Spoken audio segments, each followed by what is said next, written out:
Eu quero hoje compartilhar com os irmãos algo que eu falei semana passada com vocês, que era sobre o culto familiar. Esse mês é um mês de campanha, é um mês onde nós estamos orando, pedindo para que Deus realmente nos abençoe, nos ensine a orar. Essa campanha de 40 dias de oração é uma campanha simplesmente para buscarmos a face de Deus. Semana passada eu falei sobre o diário de oração.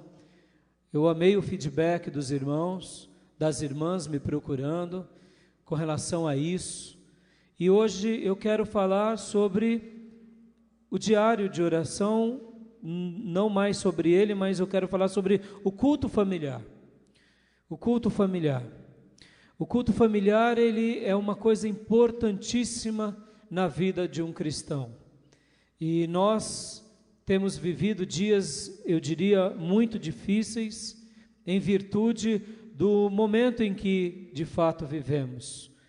Nós somos pessoas que vivemos numa metrópole, vivemos na Grande São Paulo, é um lugar distante do centro da cidade, temos que enfrentar um trânsito sobre-humano, uma condução sobre-humana para trabalhar. Saímos cedo, chegamos tarde, não resta muita coisa a não ser pouco tempo para nós e muitas vezes pouco tempo para dedicarmos com a nossa família. E hoje eu gostaria de falar com vocês sobre essa questão do culto familiar, porque de fato ela é muito importante para nós. E eu queria iniciar esse momento orando com vocês e fazendo uma oração e pedindo para que Deus, em nome de Jesus, falasse comigo, falasse contigo, nos ensinasse mais um pouco a respeito daquilo que Ele tem para cada um de nós. Eu gostaria de te convidar a você fechar os seus olhos, curvar a sua cabeça e que você começasse a orar agora pedindo a bênção de Deus para você, para a sua família e para a nossa igreja. Comece a pedir agora para que Deus te abençoe, fale com você, fale comigo, que Deus use a minha vida, em nome de Jesus. Querido Deus, nos colocamos mais uma vez diante da Tua presença e te pedimos que o Senhor fale conosco nessa noite. Que o Senhor fale aos nossos corações. Que o Senhor tenha misericórdia das nossas vidas. Que o Senhor ajuste a nossa vida, não de acordo com a sociedade que vivemos, mas de acordo com a Tua palavra, de acordo com aquilo que Tu tens para as nossas vidas. E nessa temática dessa noite, como culto familiar, como culto no lar, eu quero te pedir, ministra ao nosso coração, ministra ao nosso ser, fala conosco, meu Deus, e abençoa a nossa vida de uma forma tremenda, de uma forma pedagógica, de uma forma especial. Repreende, Senhor, em nome de Jesus, tudo, absolutamente tudo que não venha de Ti sobre nós. Aniquila, Senhor, tudo aquilo que não proceda de Ti, que caia por terra agora em nome de Jesus. Que todos os pensamentos, as mentes, que todos os sentimentos estejam agora cativos a Jesus Cristo e ao Espírito Santo de Deus e a nada mais. Eu te peço, faz isso, para que a nossa mente, para que o nosso coração seja ministrado, seja agora enriquecido, seja agora fortalecido com tudo o que Tu tens para nós. Eu peço a Tua bênção sobre a minha vida, sobre o meu viver, sobre o meu ser, e te peço, usa a minha vida para abençoar essa igreja, para abençoar aqueles que me ouvem, aqueles que ouvirão essa mensagem, e que o Teu nome seja glorificado, que vidas sejam transformadas, e que o Senhor possa trabalhar em muitas vidas e em muitos corações, em nome de Jesus Cristo. Amém, Senhor. Amém, queridos?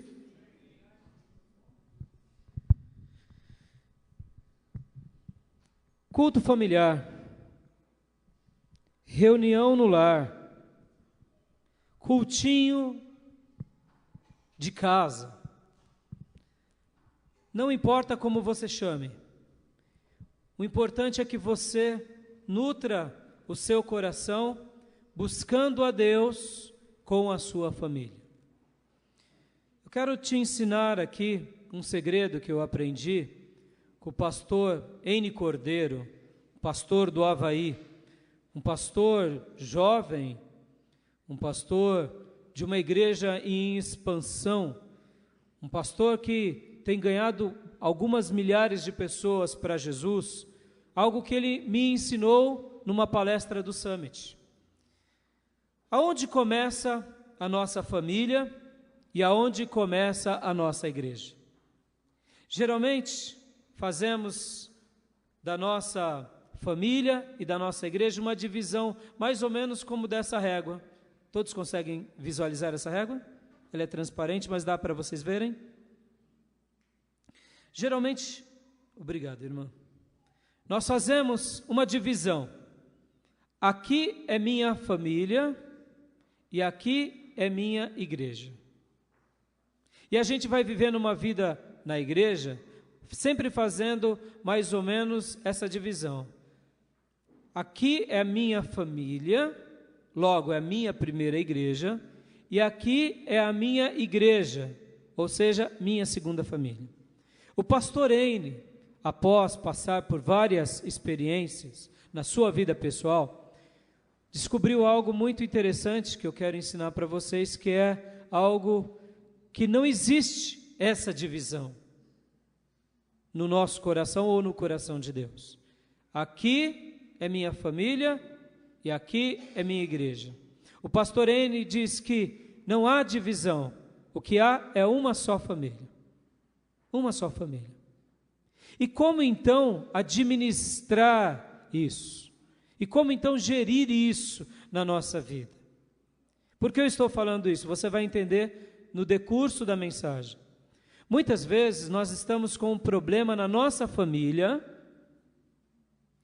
e de repente estamos trabalhando na igreja e a família está precisando de tempo e o filho está precisando de atenção e a esposa está precisando de carinho e o marido está reclamando de atenção e aí vai. E de repente quando a gente vai ver, a família está lá embaixo e você tentando segurar as cordas está vivendo com a igreja aqui em cima. Ou seja, a sua performance... Obrigado, Glenn. Uma salva de palmas para esse auxiliar. Aí, auxiliar. É isso que é auxiliar. Obrigado, filho. Obrigado, obrigado. E aí, de repente, quando você vai ver, você, na sua vida familiar, está um caco. Estão a ponto de se divorciar, os filhos a ponto de pedirem outro pai, outra mãe, porque o filho pede tempo, o pai não tem tempo. O filho pede, pai, eu preciso da sua atenção, o pai fala, não filho, eu tenho muita coisa na igreja para fazer, não dá tempo. Vê se na minha agenda tem alguma hora. Ou a esposa, e de repente os problemas começam a acontecer e de repente tudo desmorona. Por quê? Porque nós fazemos essa separação na nossa vida, sendo que Deus, quando nos uniu um dia como família local, Ele nos vê como um só, como um só. O pastor N fala que há um fulcro aqui, aonde nós precisamos saber coordenar essa relação. Ao mesmo tempo, pode ser a mesma coisa do lado inverso. Por exemplo, a sua vida familiar está muito bem, mas a sua vida na igreja está muito mal. As pessoas estão pedindo, pastor, eu preciso de você, e você diz, não, eu não tenho tempo. Ministro de música, eu preciso da sua ajuda, eu não tenho tempo, eu estou muito atarefado, porque me falta pouco tempo para fazer a obra de Deus, vê se eu tenho um tempo na minha agenda. E de repente, no ministério está ruindo, mas na vida familiar está muito bem. E esse conflito de vai, não vai, ora estamos bem, ora estamos mal, acaba afetando a gente. Por quê? Porque nenhum sucesso na vida compensa o fracasso no lar. E eu poderia melhorar essa frase, que é muito sábia, dizendo que nenhum sucesso na vida compensa o fracasso na família de Deus. Nenhum. Muitas vezes, não saber equacionar essa questão é viver uma ruína interior. E o pastor Heine, ele vai falar que tem um fulcro, ou seja, tem um eixo. Por exemplo, a esposa está pedindo tempo, o marido está pedindo tempo, os filhos estão precisando de atenção. O que nós devemos fazer? Dizer, filhos, se virem? Não, nós devemos dedicar tempo ao filho, tempo à esposa e equacionar esse equilíbrio. E chegar para a igreja e falar assim, igreja, eu preciso dedicar tempo para o meu filho. O meu filho está precisando de um pai. Irmãos, vocês que nasceram em lares cristãos, sabem quantos filhos de pastores odeiam a vida da igreja, porque o pai deles, que era pastor, teve muitos filhos, mas não teve ao seu próprio filho como de fato filho. Vocês sabem disso? Quantos são os ministros de música que viajam o mundo todo, mas não viajam com seus próprios filhos? Então o pastor Heine diz assim, traga, quando uma dessas pontas estão com problema, se aproxime dele, ou seja, vá até ele, e naturalmente, quando voltar ao equilíbrio, você volta às atividades normais. Por quê? Porque você comunica às pessoas, de fato, que elas estão precisando de ajuda. Ao mesmo tempo, é o ministério. De repente, o ministério começa com problema, é problema nas finanças, é problemas de guerras tribais, é problemas de relacionamento. São ministros que estão declinando na sua chamada, negligenciando o seu talento, e a igreja está sucumbindo, e o pastor diz, não, eu não tenho tempo. O que ele precisa fazer? Ele precisa dialogar com a sua família e dizer, bem, eu preciso agora me aproximar da igreja local, eu preciso me aproximar, filhos, e dedicar mais tempo com os meus líderes, porque eles estão doentes e essa incumbência é minha. E aí ele se aproxima, a saúde é equilibrada e ele volta de novo para o eixo, e aí ele continua. Quando nós fazemos da nossa vida uma divisória seca, nós perdemos esse tato da aproximação e do equilíbrio. Você que já passou por alguma situação como essa, sabe do que eu estou dizendo, essa é a mais pura verdade. E essa lição de casa vale para nós como igreja, porque a igreja, no coração de Deus, ela é vista como uma família. Pastor, a igreja é uma organização, é uma instituição? Não. A igreja é o corpo de Jesus, é um organismo vivo, que contém instituição, CNPJ. Mas ela não é CNPJ, ela não é empresa, ela é organismo. Quando a gente trata da igreja, a gente está tratando de uma grande família. E qual é o grande projeto de Deus quando nos ensina a viver igreja? Tudo começa na nossa família, no nosso lar. E o culto doméstico, o culto familiar, vai ser decisivo nisso, que é nutrir uma relação de família, e não somente de família orgânica, biológica, consanguínea, mas espiritual. Quando nós trazemos esses valores para dentro da nossa casa e começamos a vivenciá-los, há uma bênção poderosa na nossa casa, que se transbordará na nossa igreja. E quando eu falei no início da minha mensagem que nós temos pouco tempo na família, em virtude do nosso mundo, não é o mundo que vai ditar como temos que viver, mas nós temos que nos programarmos para vivermos como Deus deseja. Eu sei que talvez você não vai ter todos os dias livres para fazer um culto doméstico, mas uma vez por semana eu tenho certeza que você pode. E se talvez você é um homem de negócios, ou uma mulher de negócios que viaja muito, por exemplo, é possível você fazer a cada 15 dias. Basta você realmente provocar essa situação. E quando nós provocamos essa situação, nós trazemos a presença de Deus de forma poderosa para dentro da nossa casa. E é por isso que o culto familiar acaba sendo esse núcleo, esse útero de saúde espiritual que vai emanar bênção espiritual entre nós aqui como igreja local. Porque como igreja local somos uma família, na semelhança do que eu acabo de dizer sobre a nossa separação. E quando todas as nossas famílias têm esses valores de buscar a Deus no mais profundo do nosso coração, com sinceridade e verdade, a presença do Todo-Poderoso se manifesta de forma maravilhosa entre nós. Queridos, o tema da minha mensagem hoje é fé modeladora, ou fé por meio de modelos. O que eu quero dizer com isso? O que eu quero falar sobre isso? O que eu quero ensinar hoje sobre isso?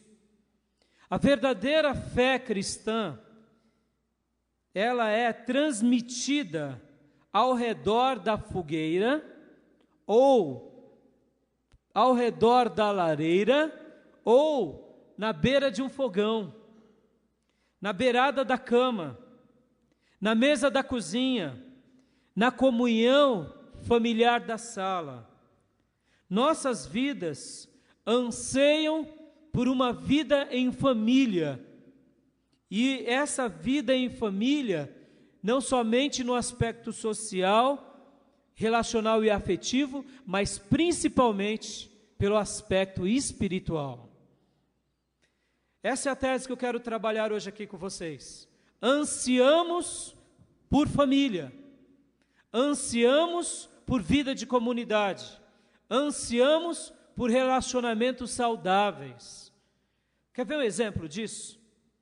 Quando uma pessoa dentro da sua casa, um garoto ou uma moça, não tem um lar saudável, ele acaba achando outro pai, outra mãe, para ser o substituto daquele tipo pai e tipo mãe. É por isso que, de repente, de uma família nobre ou equilibrada, ou até de pessoas estudadas, o filho se rebela. O que ele está, muitas vezes, aquele jovem adolescente, dizendo para o pai, para a mãe e para os que estão ali na sua casa? Eu estou precisando de atenção. Papai, mamãe, vocês não estão me dando a devida atenção. E de repente ele descobre uma tribo, eu vou chamar de tribo, qualquer modelo de modas propriamente dita, rock and roll, modismos de um modo geral, e aí ele se enfia de cabeça naqueles modismos. E quando ele se enfia de cabeça naqueles modismos, ele encontra naquelas pessoas uma vida de família, uma vida de comunidade. E aí ele assume aquelas características de roupas, de trajes, de estigmas, e começa a viver. Porque ali ele é aceito, ali ele é incluído, ela é incluída. Então ele passa a viver aquela vida pela qual ele ansiava em casa, mas não achou. Porque papai trabalhou muito, e a mamãe trabalhava muito, e a mamãe achava que dando dinheiro e uma poupança, iriam supri-los dessa necessidade, e de fato, o que ele mais precisava era de um pai presente e de uma mãe presente, transmitindo afetos, amor e atenção àquela pessoa. Muitos gritos de rebeldia são demonstrações inconscientes de um desejo de uma paternidade. E isso não só acontece com adolescente não, viu gente? Isso acontece com todo mundo. Por que os botecos são cheios, gente? Sejamos honestos aqui. Uma pessoa que tem meia idade, ou está entrando na terceira idade, de repente ela começa a ter necessidade de grupos que a preencham melhor. porque eles encontram um pequeno grupo que vivencia os dilemas deles. O boteco vira um pequeno grupo que ele é incluído, que ele é aceito, ou o beco de droga, ou a biqueira, e ali ele começa, e quando vai ver, aquilo, num primeiro momento, supre, mas só que depois o escraviza pelos vícios. Em outras palavras, todos nós ansiamos viver a família de Deus. Todos nós ansiamos um desejo maior de ter família, de viver em família. E hoje eu quero falar sobre isso, porque você e eu não somos diferentes, queridos. E tudo isso começa comigo e com você, sendo o modelo para os nossos filhos. Talvez você seja o único de casa cristão. Seu pai não é, seus irmãos não é. Então você é o modelo de Cristo no seu lar. Você é a luz que vai brilhar e vai ser o modelo sobre eles. Nós achamos que apenas ao aprendermos doutrinas bíblicas, seremos pessoas melhores. Sim, aprender doutrinas bíblicas é imprescindível. Naquele livro Teologia da Educação Cristã, o autor ele vai trabalhar de uma forma muito linda sobre uma fé modeladora. E ele vai dizer algo do gênero como que a proposta de Deus é nos tornarmos modeladores, mais do que doutrinadores. Porque quando aprendemos uma doutrina, a aprendemos com a mente, mas isso não significa que a praticaremos. Mas quando nos tornamos modelos em vida, o ensino pelo qual aprendemos se torna prático. E as pessoas que nos veem, não veem uma lição bem dada e expositiva apenas. Veem em nós alguém que vive de fato aquilo que se prega. Por isso que a proposta de Jesus foi nos tornarmos mais modeladores do que doutrinadores. Presta bastante atenção. Jesus, ele chamava as pessoas e dizia: vem e segue-me. Ele não dizia apenas: vem e aprende. Ele era o modelo. A mensagem apostólica é uma mensagem que vem e segue-me. E não é somente vem e aprende. Porque você pode aprender numa sala de aula, mas para seguir, você tem que estar junto, caminhar junto, viver junto. E por isso que o discipulado cristão, ele é muito mais modelador do que doutrinador. Porque em toda vida modelar contém doutrina, mas em nem toda vida doutrinária tem modelo. Muitas vezes tem apenas uma transmissão de conhecimento, que não deveria ser assim. Numa escola você ensina o aluno, mas numa escola você não sabe se aquele aluno está vivendo de fato tudo o que aprendeu, porque você não vive ao lado dele. Mas numa igreja, você não somente ensina os discípulos, você ensina os discípulos e provoca nesses discípulos que eles sejam modelos como você deve ser modelo. E para isso você tem que viver ao lado, tem que viver junto. Olha que interessante. A proposta do cristianismo é essa. Por isso que a igreja é uma família, amados. Por isso que a igreja caminha junto. Não tem como a igreja não caminhar junto. E por isso que a igreja nasce em casa.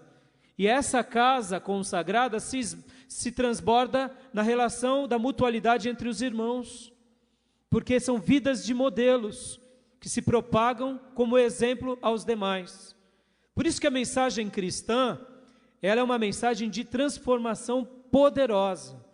E hoje eu queria usar, é claro, a pessoa de Jesus nessa aula, que é uma mensagem em forma de aula, e falar para vocês e dar o exemplo de duas pessoas na Bíblia. Duas pessoas que realmente marcaram demais a vida delas e a vida daqueles que estavam ao lado delas, não porque elas aprenderam demais, mas porque elas foram grandes modelos que foram tipos de Jesus no Velho Testamento. Eu quero usar a ideia de José e de Jacó e de Benjamim. Como eu disse para vocês, todos nós ansiamos demais por uma vida em família. Lá no pregão era muito interessante, queridos, que o pregão tinha nossas tribos. O pregão era formado por tribos. Como assim, pastor? Eram grupos. E o interessante é que eu fui trabalhar no pregão aos meus 16 anos de idade. Então, não eu apenas, mas toda uma geração, como a geração minha, do Ednilson e de muitos colegas, crescemos lá. Pegamos uma geração já de pessoas mais amadurecidas, mas depois uma geração novinha começou. Então, é natural que ao longo dos anos, nós íamos nos identificando como tribos. Por exemplo, por que eu quero falar um pouco sobre isso? Só para te ilustrar o anseio e a necessidade das pessoas de grupos, de relacionamentos, de afinidades, sentimentos de família. Ele vai buscar em algum lugar, inclusive no mercado de trabalho, inclusive nos lugares mais variados. E aí, lá no pregão, principalmente o pregão da BMF, pelo qual eu dediquei mais tempo, eu amava a Bovespa, mas eu era apaixonadíssimo e amei demais a BMF. E eu dediquei muito mais tempo em operar na BMF do que na Bovespa. E era interessante que na BMF, era um pouco singular isso, porque lá na BMF foi uma geração que cresceu junto. Então garotos de 16, 14, outros de 18, cresceram juntos, amadurecemos juntos, muitos viram uns casarem-se, verem os filhos nascendo e envelhecemos também juntos, até o final do fechamento do pregão em 2009. É isso, Ednilson? É isso, 2009. Choramos muito, foi uma coisa terrível para nós. Mas o que acontece? Lá no pregão tinha tribos, olha que interessante. Lá no pregão tinha a tribo do Pavilhão 9. Pavilhão 9. Irmão, Pavilhão 9 era perigoso. Era os maloca da pesada. Pastor, mas tinha isso? Tinha. Era gente que tinha traços ou gostava de um linguajar do crime. Não eram criminosos, não era isso. Mas eram aquelas pessoas que sabiam viver a performance de um bandidão e amedrontava todo mundo. Então, quando entrava um auxiliar de pregão, né, que eu não vou usar o termo que nós usávamos lá, mas e aí ia ser batizado lá, ia para o Pavilhão 9, coitado, dava dó, gente, dava dó. Ia para o Pavilhão 9, sofria os bichinhos, mas sofria mesmo. Do Pavilhão 9 tinha depois a padaria. A padaria. Quem era a padaria? A padaria eram os botequeiros, gente. Sabe os botequeiros que gostavam de samba, de pagode? Os mano. Era a padaria, os malandrão do pedaço. E era um malandrão, você olhava assim, você via pessoas de bem, pessoas estudadas, mas era a padaria, era o lugar da malandragem. Aí depois tinha o grupinho do Ziup, que era Bomboniere, olha só que loucura. Aí então era, sai daqui rapaz, você é da Bomboniere, vai para lá. Então o cara que era da Bomboniere não podia se misturar com o da padaria. O do Pavilhão 9 deixou de existir depois de um tempo, porque não ficou uma coisa muito agradável, né, Ed? Mas ficou só o da padaria. E o da Bomboniere não se misturava. E depois tinha a igrejinha, gente, a tribo da igrejinha. Então era interessante quando vinha alguém da padaria e começava a se encostar lá, por acaso, na igrejinha, aí os irmãos falavam assim, tem joio aqui no meio dos trigos. Aí já começava a olhar para o cara da padaria. Meu, estou querendo vir na igrejinha, mas você não é daqui, você é crente, meu? E já começava. E a gente, carinhosamente, é claro, que a gente brincava. Então tinham essas tribos, em vez em quando tinha as brigas das tribos. Mas o que eu quero dizer com isso? Nós crescemos num ambiente de muita disputa. E como garotos, loucos por fazer fortuna e fazer sucesso, As nossas brigas entre nós, como profissionais, eram intensas e até um pouco cruéis. Mas aí nós fomos amadurecendo, nós fomos vendo os amigos casarem, nós fomos perdendo amigos, uns que se suicidaram, outros que perdeu o filho, outros que o filho nasceu e morreu. E a nossa maturidade foi nos fazendo sermos menos tribais e mais humanos. Depois do novo pregão, chegou a fase na bolsa de que possivelmente o pregão Viva Voz ia acabar. E criou em nós um sentimento agora não mais de disputa pela disputa.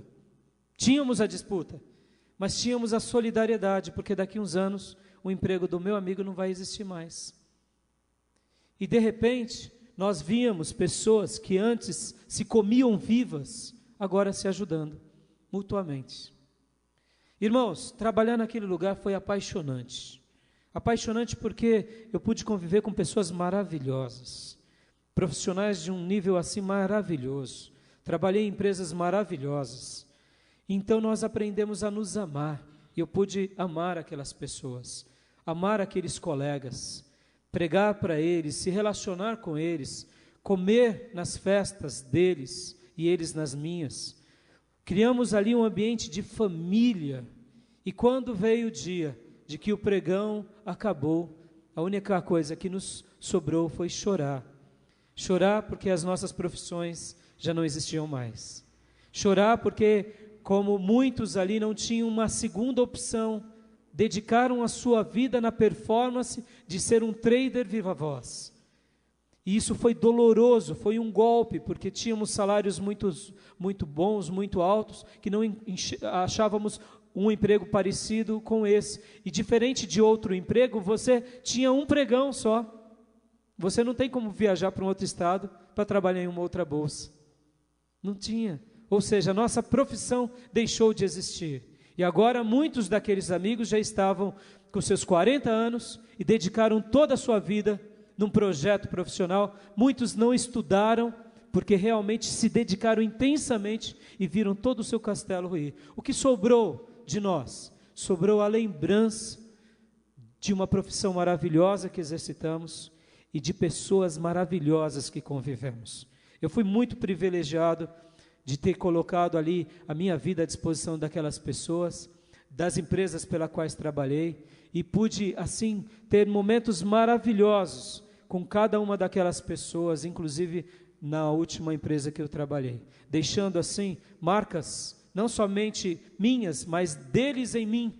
Como eu amei trabalhar na última empresa pelo qual eu trabalhei, como eu amei aqueles meus líderes, aqueles meus diretores, que eu posso dizer assim, que marcaram a minha vida de uma forma que me trazem muita saudade. Por que eu estou dizendo tudo isso, gente? O que fica na nossa vida, o que marca a nossa vida, são as nossas relações, são os nossos sentimentos de família, mesmo no ambiente de profissão.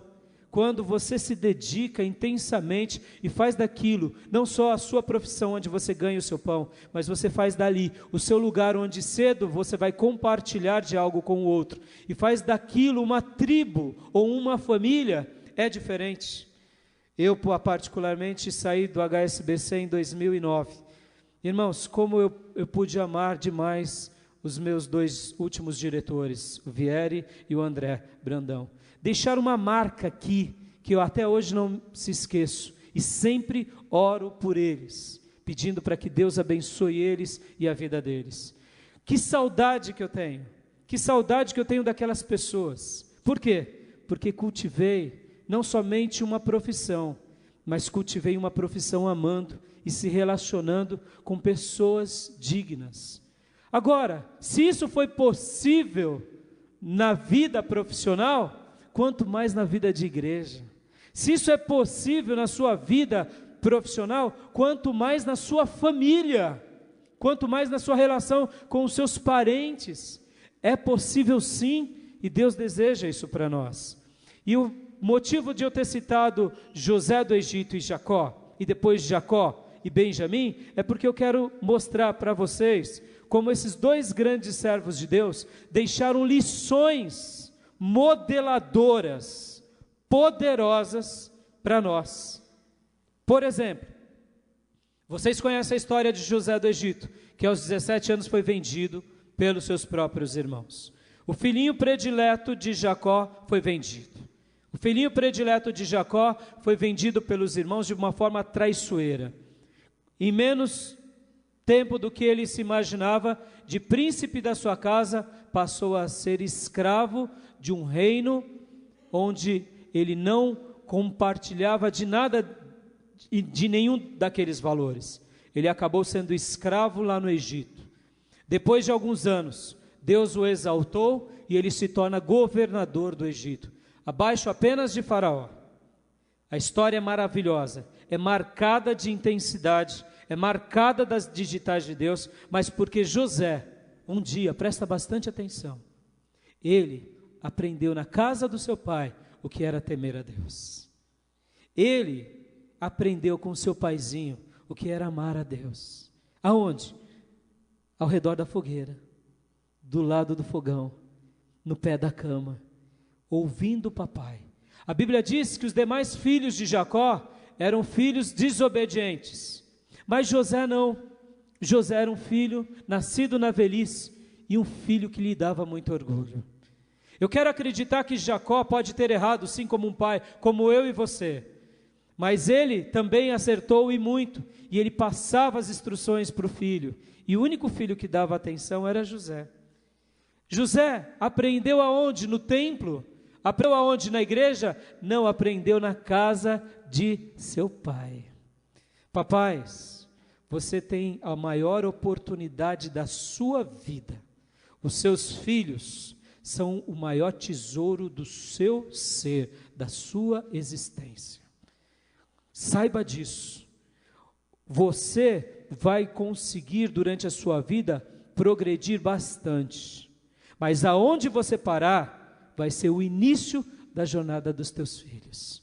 E se você for um modelo e seus filhos colaborarem com isso, o futuro deles não vai ser percorrer o caminho que você percorreu, mas dar sequência aonde você parou, porque eles aprenderam a lição de casa.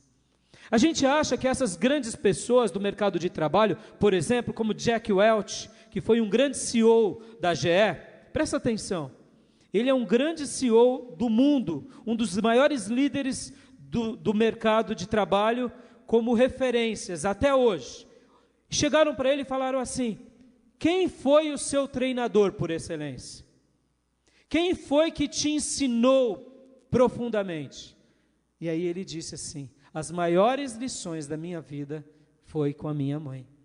A minha mãe foi a pessoa que me formou naquilo que um dia eu viria a me tornar no mercado de trabalho. A única coisa que eu precisei foi encontrar uma grande empresa que me desse as condições de pôr em prática as lições aprendidas no pé da saia da mamãe.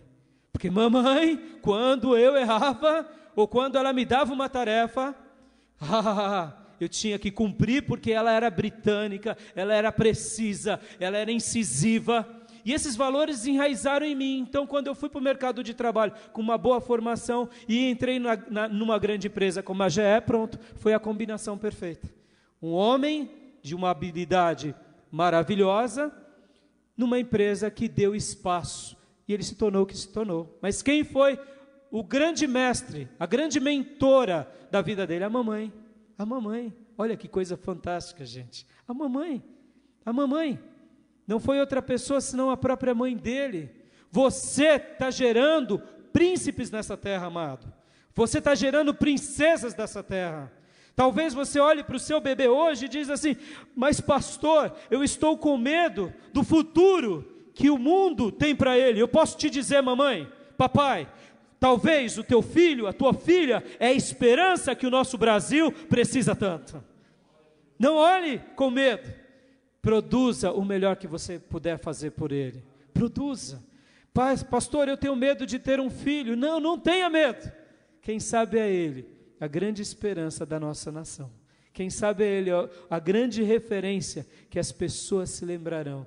José no Egito foi para lá, e ao chegar de lá, Deus mudou a história da vida dele. E ele agora, como governador do Egito, poderia pedir licença para o patrão dele, que era Faraó, e falar: deixa eu ir lá visitar meus irmãos em Canaã e zerar uma operaçãozinha de alguns anos atrás, porque eles me aprontaram uma e agora eu quero acabar com eles. José fez isso? Não. José continuou esperando em Deus. E quando veio a fome sobre a terra, os irmãos deles vieram até ele. Ele testou os irmãos para ver se os irmãos tinham de fato se arrependido. Guarda isso no teu coração, filho. Guarda isso no teu coração, filha. Guarda isso em nome de Jesus. Não se contente apenas com uma palavra de perdão da boca para fora de alguém que feriu você. Teste se aquela pessoa de fato está pedindo de todo o coração. A Bíblia diz isso. Nós não podemos julgar se ela está dizendo, ou o que ela está dizendo, ou o que ele está dizendo é verdade ou mentira. Deus é o único que julga. Mas você pode testar. José fez isso. José viu os irmãos dele vindo. José viu agora os irmãos dele pedindo ajuda. E José poderia ser maldoso, mas José não fez isso. Mas José testou até o último momento para ver se eles estavam de fato arrependidos. E aí, de fato, eles demonstraram que aprenderam a lição e que estavam arrependidos. Então José deu uma lição linda. Qual é? A de saber perdoar de verdade aqueles que estão verdadeiramente arrependidos. E no momento em que ele fez isso, olha que coisa linda, ele não pagou o mal com o mal, mas o mal com o bem. Ele abriu a possibilidade para que o povo dele fosse novamente salvo, fosse novamente restaurado, fosse novamente trazido aquilo que Deus gostaria, porque os irmãos dele eram cruéis, os irmãos dele faziam coisas horrorosas, vendeu o próprio irmão, mentiram durante muitos anos para o pai, dizendo que uma fera tinha matado, mas ele, José, ele em nenhum momento, ele tentou se vingar dos irmãos, ele testou os irmãos sim, mas quando ele viu um profundo arrependimento no coração daqueles irmãos, ele perdoou e ele abençoou. E o fato dele ter abençoado e perdoado, trouxe os irmãos mais perto para ele. E não somente isso, mas fez com que os irmãos se sentissem abraçados por Deus, recebendo de Deus também o perdão. Muitas vezes, amados, quando nós demonstramos de verdade o perdão para aqueles que verdadeiramente se arrependem, a gente está ensinando a linguagem de Deus para eles. E esse ato de José fez algo lindo. Qual foi? Jacó. José pôde ver Jacó de novo. Ele era governador do Egito. Jacó, seu paizinho já velho. Ele tinha saudade do papai que o ensinava na beira do fogão, que o ensinava ao redor da fogueira, que o ensinava no pé da cama. Ele tinha saudade do seu paizinho, porque se ele não tivesse perdoado os seus irmãos, com certeza o pai dele possivelmente nunca mais o teria visto, e se o fosse vê-lo, possivelmente o veria com amargura. Mas no momento em que ele perdoou os irmãos, o pai dele saiu de Canaã e veio para o Egito. Presta atenção, querido, presta atenção. Quando nós somos exemplos, não somente nas nossas palavras, mas na nossa vida, o nosso Pai Celestial sai de Canaã Celestial e vem viver aqui no nosso Egito. Amém, querido? Quando a gente perdoa de coração, Deus é como se Ele descesse dos céus e viesse aqui, habitar ao nosso lado, juntamente conosco. Os irmãos de José se sentiram perdoados, o elo familiar voltou a ser restaurado e uma nova vida passou a ser estabelecida. Que exemplo ele deu? Não deu um exemplo apenas de palavras, deu um exemplo de modelo. Pastor, isso é difícil? É difícil, por isso eu quero orar com você, para que Deus nos ajude a ser modelo. E sobre Jacó e Benjamim, qual é o exemplo? O exemplo que eu quero deixar de um outro modelo é o modelo de abnegação. Olha que coisa fantástica. Lembra que a prova que José fez para os seus irmãos era o quê? Vocês são quem? Filho de quem e vivem aonde? Eles disseram, somos 12 filhos de Jacó, um filho está com o nosso pai, o outro já não existe mais, que era o próprio José. E aí José, testando-os, disse: vocês são espiões, é mentira. E ali José manda-os de volta, prende Simeão no calabouço e diz assim: se vocês voltarem a pegar comida aqui no Egito, só venham com Benjamim, porque aí de fato eu sei que de fato vocês não são espiões, porque se vocês não fizerem isso, seu irmão vai morrer. Ali José arriscou uma coisa muito séria, irmãos, era a palavra dele. Quem era ele? É governador do Egito. Porque ele testou os irmãos com Benjamim e com Simeão, para ver se eles, os irmãos, estariam agora dispostos a arriscar as suas vidas, como um dia eles não fizeram pelo próprio José. Eles não estiveram dispostos a arriscar a vida deles por José. Eles venderam José e mentiram para o pai.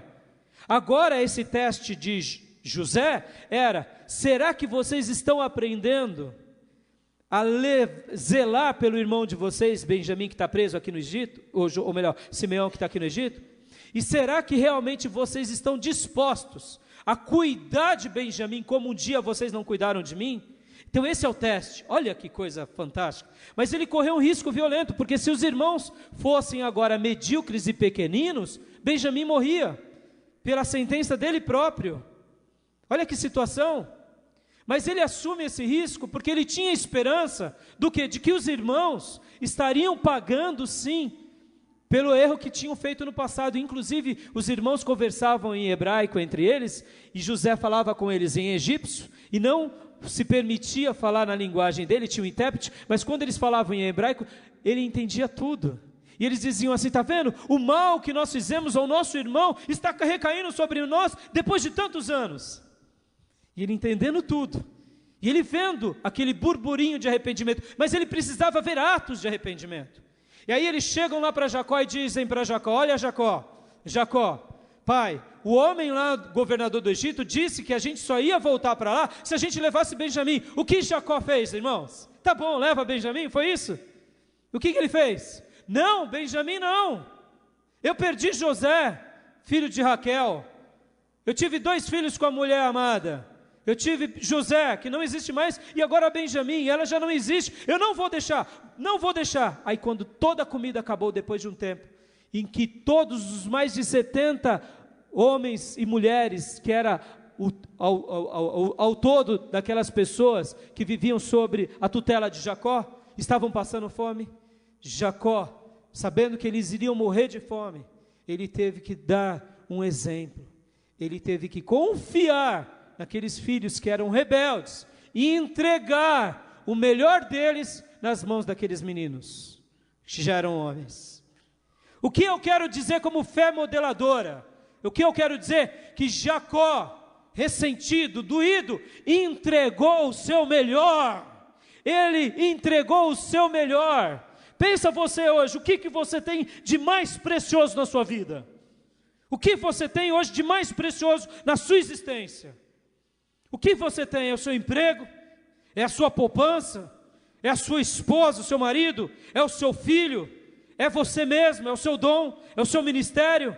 Eu quero te dizer que Deus nessa noite quer fazer de nós alguém que caminhe as pisadas de José e de Jacó.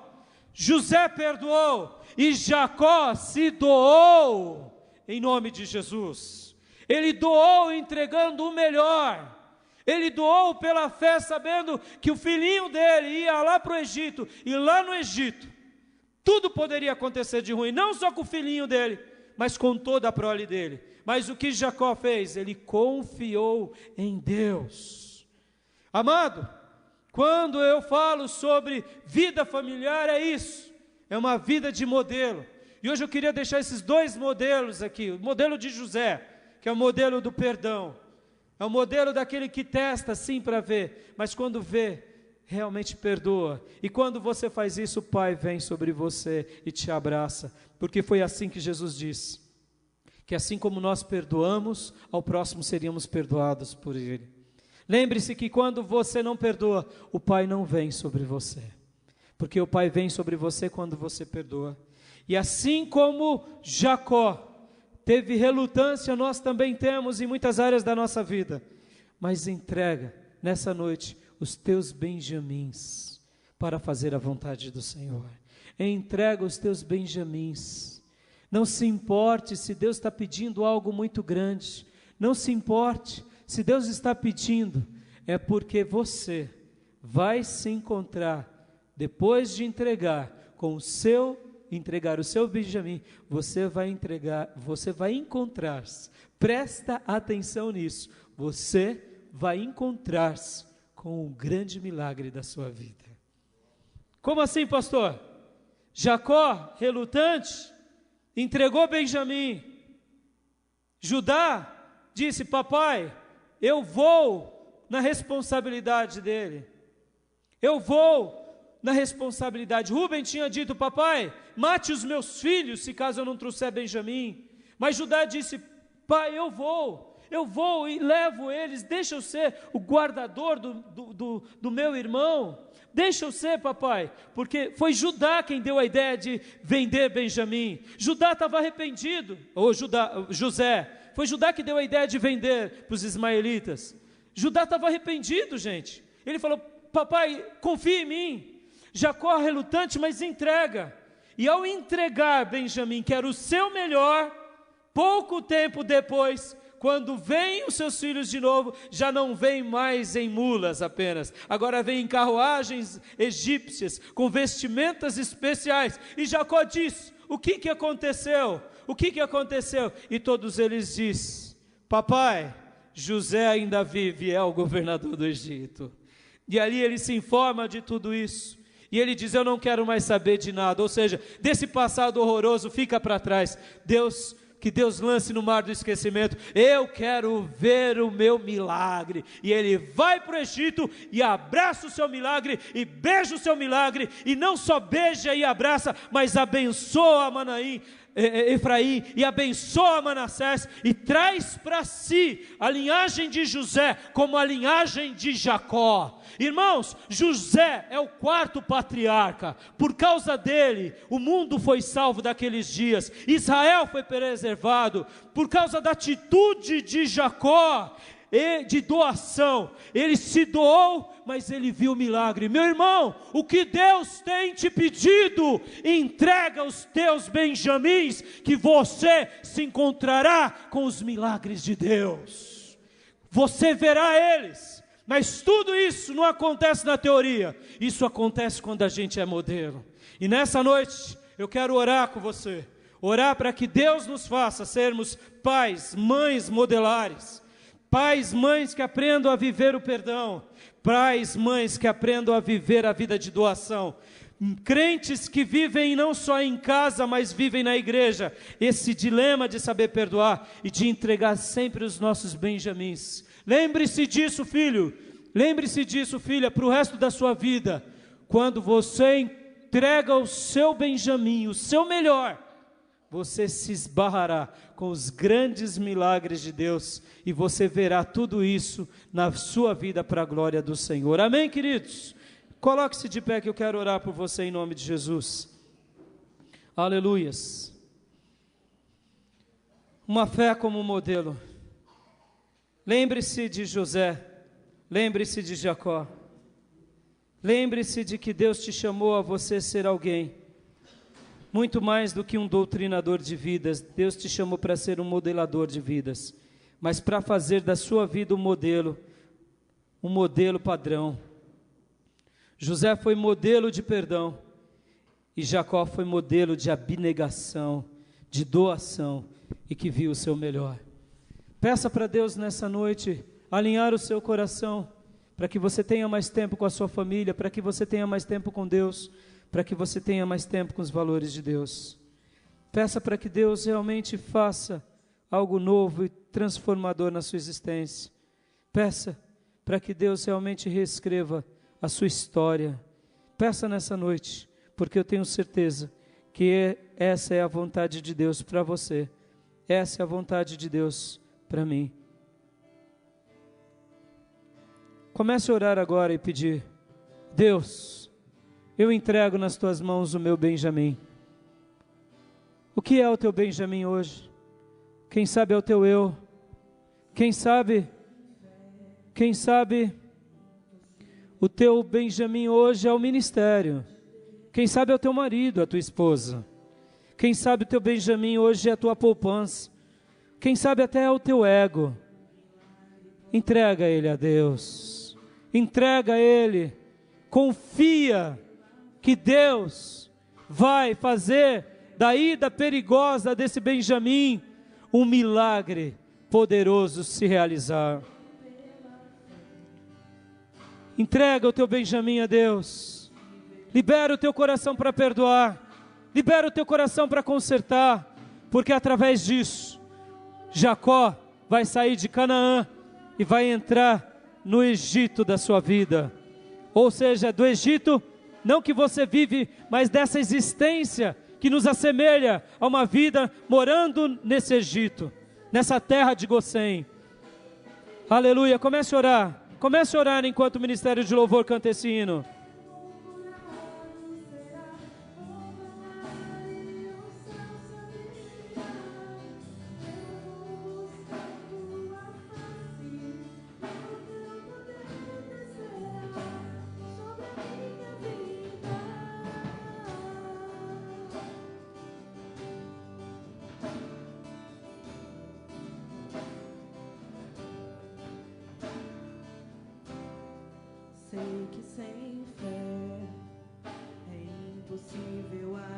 Vai orando e entregando, Senhor, entregando ao Senhor o seu melhor. Se Ele te chama para a obra, se Ele te chama a dar um passo pela fé, a fazer grandes coisas, se Ele te chama a atravessar as fronteiras, vá, entrega os teus Benjamins nessa noite, entrega os teus Benjamins, entrega. E Deus vai fazer um milagre na tua vida. Deus vai te dar o Manassés. Deus vai te dar o Efraim como sua possessão. Aleluia. Vai orando, vai orando. Aleluia.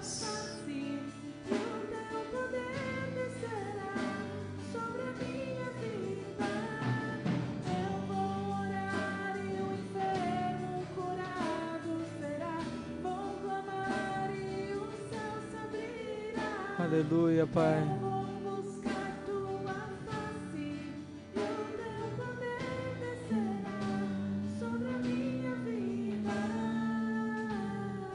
Coloque sua mão sobre o seu coração, onde você estiver.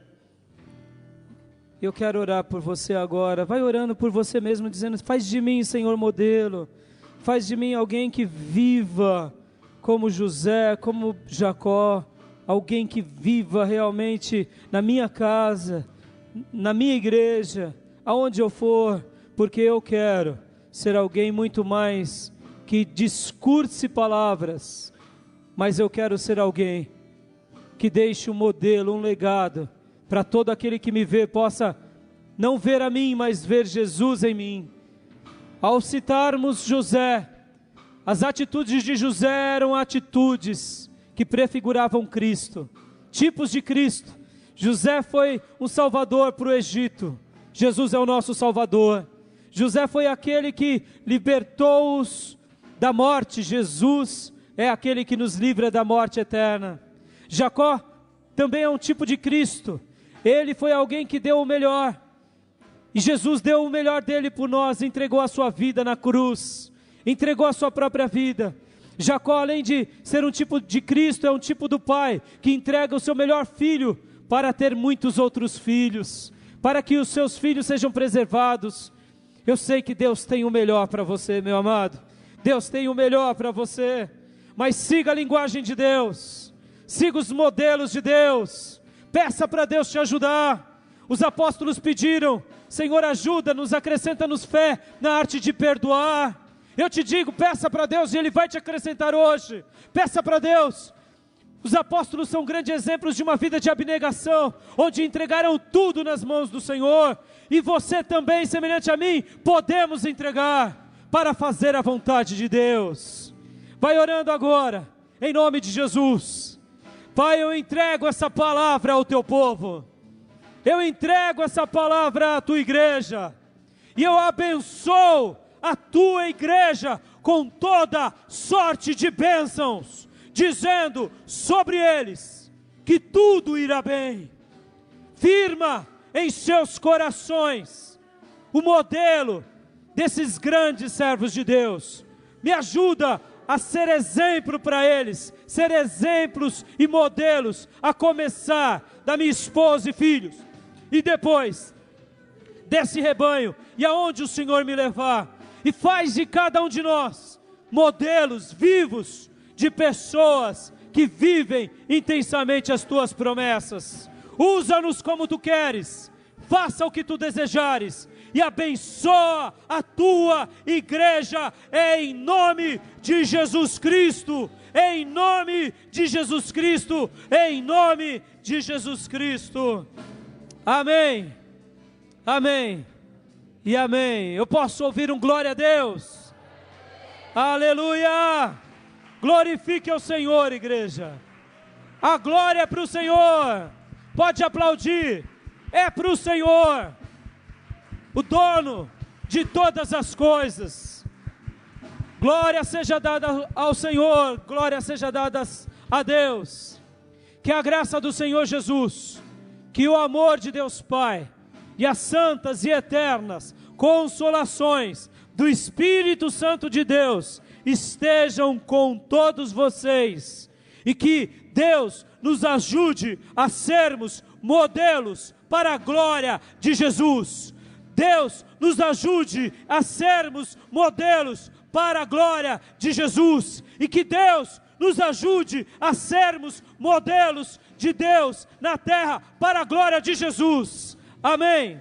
Deus abençoe. Dê um abraço bem gostoso no irmão e na irmã, em nome de Jesus.